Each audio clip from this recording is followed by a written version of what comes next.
नमस्कार। आज हम करने जा रहे हैं भगवती चरण वर्मा जी की एक कविता दीवानों की हस्ती। हमने कुछ समय पहले दीवानों की हस्ती का पार्ट 1 किया था। आज हम करने जा रहे हैं पार्ट 2, जिसमें कवि ने अपने आप को पहले प्रसंग में ही पता चल चुका है कि भगवती चरण वर्मा जी ने देश को आज़ाद करने वाला स्वयं को एक दीवाना बताया था। तो क्या कह रहे हैं स्वयं को एक दीवाना बताते हुए इन काव्य पंक्तियों में, देखते हैं। दो बात कही दो बात सुनी। कवि क्या कहते हैं? देश पर मर मिटने वाले स्वतंत्रता सेनानी जब अपने पथ पर आगे बढ़ते हैं तो वे मिलने वाले, उनके सामने में उनको रास्ते पर मिलने वाले जो व्यक्ति मिलते हैं वे उनसे अपने हृदय की दो बात कहते हैं। रास्ते में मिलने वाले जितने भी व्यक्ति मिलते हैं वे उनसे अपनी हृदय की दो बातें कहते हैं और ऐसे समय में उनके हृदय की दो बातों को भी सुनते हैं, अर्थात उनके मन के भावों के बारे में भी जानकारी प्राप्त करते हैं। ठीक है। कुछ हंसे और फिर कुछ रोए। आगे क्या कहते हैं? वे अपनी और दूसरों की बातें कह सुनकर कुछ व्यक्ति तो हंसने लग जाते हैं।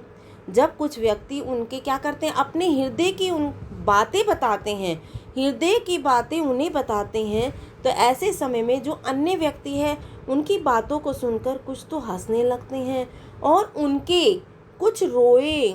और उनकी आज़ादी के लिए जो भावना है, कवि की आज़ादी के लिए जो भावना है, उसे देखकर आंखों से क्या करने लगते हैं, आंसू बहाने लगते हैं, अर्थात वे रोने लगते हैं। चक्कर सुख दुख के घूंटों को हम एक भाव से पिए चले। तब कवि उन्हें क्या समझाने का प्रयत्न करते हैं? कवि कहते हैं चक्कर, चक्कर माने एक भाव से, यानी कि जी भर कर। एक भाव से मतलब सुख दुख को समान समझना, एक भाव से। ठीक है। और चक्कर का यहाँ मतलब हम ले सकते हैं जी भर कर। कवि उन्हें समझाते हुए कहते हैं कि वे इस जीवन में तो स्वतंत्रता सेनानी जो होते हैं वे अपने जीवन में सुख दुख के घूंटों को समान भाव से जी भर कर पीकर निरंतर आगे की ओर बढ़ते रहते हैं। अर्थात क्या कहना चाहते? एक भाव से मतलब वे ना तो सुख में क्या होते हैं, अत्यधिक प्रसन्न होते हैं, और ना ही वे दुख में अत्यधिक विचलित होने लगते हैं। तो यानी कि वे जी भरकर सुख दुख के घूंटों को समान भाव से पीकर निरंतर अपने पथ पर बढ़ते रहते हैं। अर्थात वे ना तो सुख में प्रसन्न होते हैं और ना ही दुख में वे अत्यधिक विचलित हो जाते हैं कि दुख क्यों आ गया। तो वो क्या करते हैं? समान भाव से जी भरकर इन दोनों को सहन करके, ठीक है, अपने पथ पर आगे बढ़ते जाते हैं। आगे पंक्तियों में, काव्य पंक्तियों में क्या कह रहे हैं कविवर? कविवर कहते हैं, हम भिखमंगों की दुनिया में सब छंद लुटाकर प्यार चले। अब यहाँ पर भिखमंगी किसे कहा गया है? यहाँ क्या संसार के लोगों को भीख मांगने वाला कहा गया है? हम भिखमंगों की दुनिया में, कवि के अनुसार, हमेशा दूसरों से लेने की प्रवृत्ति जानने वाले। भिखमंगे मतलब लेने की प्रवृत्ति जानने वाले। तो क्या यहाँ सभी लोग भीख मांगते हैं? नहीं। यहाँ के लोग इतने आदर्शवादी हैं कि वे दूसरों के दुखों को दूर करने का प्रयास करते हैं। तो क्या करते हैं? वो चाहते हैं कि वे अपने, जो भी संसार के लोग जो दुखी हैं, वे भी क्या करें, उन्हें अपने दुख दे दें। ठीक है, उन्हें अपने दुख प्रदान कर दे ताकि उन्हें खुशी मिल जाए। तो यहाँ भिखमंगे इसी कारण कहा गया है। कवि के अनुसार हमेशा लेने की प्रवृत्ति जानने वाली इस संसार में, हमेशा लेने की प्रवृत्ति जानने वाले इस संसार में स्वच्छंद, स्वच्छंद का मतलब होता है स्वतंत्र रूप से, वे स्वतंत्र रूप से अपना प्यार लुटाकर निरंतर आगे बढ़ते जाते हैं। ठीक है। वे अपना प्यार सबके लिए स्वतंत्र रूप से लुटाते हुए आगे बढ़ते जाते हैं। वो ये नहीं सोचते कभी, ठीक है, स्वतंत्रता सेनानी ये नहीं सोचते। यहाँ कवि ने अपने आप को स्वतंत्रता सेनानी बताया, तो इसलिए कहता है कि जो स्वतंत्रता सेनानी होते हैं वो बिना किसी भेदभाव के, छोटे या बड़े का, अमीर या गरीब का, किसी प्रकार का भेदभाव ना करके स्वतंत्र रूप से अपना और स्वतंत्र रूप से और समान भाव से अपना प्रेम लुटाते हुए निरंतर आगे बढ़ते जाते हैं। फिर आगे क्या कहते हैं, हम एक निशानी सी उर पर ले असफलता का भार चले। या निशानी, निशानी का मतलब निशानी, कौन सी निशानी, अभी आप देखते हैं। उर का अर्थ होता है हृदय, ठीक है। कवि क्या कहते हैं, वे अपने हृदय पर, असफलता कौन सी है, देश को आज़ाद ना करवा पाने की असफलता। कवि के अनुसार वे अपने हृदय पर देश को आज़ाद न करवा पाने की असफलता की निशानी को लेकर क्या कर रहे हैं, आगे की ओर बढ़ते जा रहे हैं, अर्थात फिर से वे देश को आज़ाद करवाने का प्रयास करते रहेंगे। और यही क्या है उनके, ठीक है, और यही क्या है उनका, असफलता का बोझ उनके हृदय पर विद्यमान है, लेकिन फिर भी वे मस्ती का जीवन जीना चाहते हैं। दोबारा से मैं आपको इसी का करवा रही हूँ, एक बार देखिए। हम भिखमंगों की दुनिया में सब चंद्र लुटाकर प्यार चले। अब यहाँ कवि क्या कह रहा है, संसार को हमेशा मांगने की प्रवृत्ति करने वाला क्या कह रहा है, लोग मार रहा है। जो संसार के लोग हैं वे हमेशा मांगते रहते हैं। तो क्या कहते हैं, हमेशा मांगने की प्रवृत्ति जानने वाली इस दुनिया में वे बिना किसी रोक टोक के स्वतंत्र रूप से समान भाव से प्रेम लुटाते हुए निरंतर आगे बढ़ते जा रहे हैं, अपने मार्ग पर बढ़ते जा रहे हैं। वे किसी से ऊंच नीच का, अमीर गरीब का किसी प्रकार का भेदभाव नहीं करते और निरंतर सबसे प्रेम लुटाते हुए आगे बढ़ते जा रहे हैं। हम एक निशानी से उर पर ले असफलता का भार चले।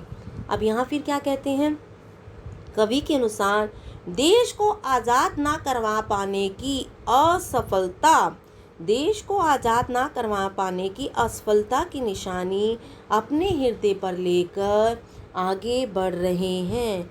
क्या करते हैं, कवि ने एक बार प्रयास किया कि देश को आज़ाद करवाए, लेकिन वह इस प्रयास में असफल रहा।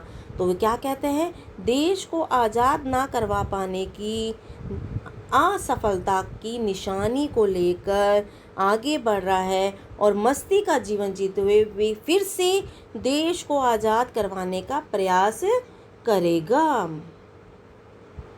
अब अपना और पराया क्या, कवि क्या कहते हैं कि जो सच्चे वीर होते हैं वे किसी भी प्रकार का अपने का या पराये का किसी भी प्रकार का भेदभाव नहीं करते, ठीक है। कवि क्या कहते हैं यहाँ पर, कवि कहते हैं कि जो सच्चे वीर होते हैं वे किसी को भी अपना या किसी को भी पराया नहीं समझते, अर्थात वे सभी को एक समान दृष्टि से देखते हैं, वे सभी को समान दृष्टि से देखते हैं, इसीलिए उनके लिए तो सभी एक समान हैं।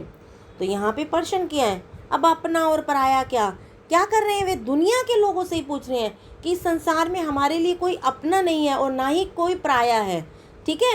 यानी कि संसार के सभी लोग अपने हैं और माने तो संसार के सभी लोग पराये भी हैं, ठीक है। यहाँ प्रश्न अलंकार क्वेश्चन मार्क दिया गया है।